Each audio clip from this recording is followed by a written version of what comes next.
President Trump signed his first executive order in his redecorated Oval Office late Friday, targeting Obamacare, as his administration ordered an immediate freeze on new regulations just hours after his inauguration.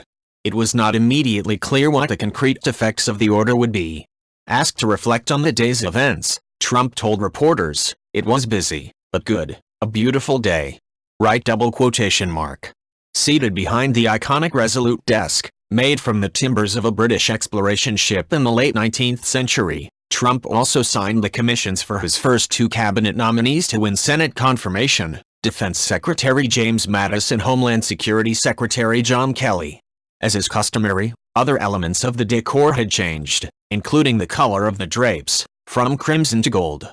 Trump was surrounded by senior aides and advisors, including his son-in-law Jared Kushner, Chief of Staff Reince Priebus, Kellyanne Conway, Hope Hicks, National Security Advisor Mike Flynn, Stephen Miller and Mark Short. According to a Pool reporter, a bust of British Prime Minister Winston Churchill was prominently displayed.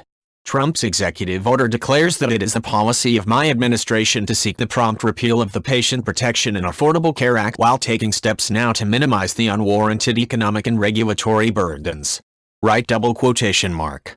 The order called for government agencies, to the maximum extent permitted by law, to waive, defer, grant exemptions from, or delay the implementation of any provision or requirement of the Act that would impose a fiscal burden on any state or a cost, fee, tax, penalty, or regulatory burden on individuals, families, healthcare providers, health insurers, patients, recipients of healthcare services, purchasers of health insurance, or makers of medical devices, products, or medications.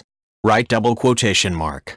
It also called for the federal government to provide greater flexibility to states and cooperate with them in implementing healthcare programs, with the same caveat, to the maximum extent permitted by law. Right double quotation mark. It was not immediately clear what the executive order would concretely mean for Republicans to make good on their long-standing promise to repeal and replace former President Barack Obama's signature domestic achievement. Shortly after the Oval Office event, Vice President Mike Pence swore in Mattis and Kelly, who were confirmed by majorities of 98-1 and 88-11 respectively. Trump's nominee for CIA Director, Rep. Mike Pompeo, had run into stiffer Democratic opposition.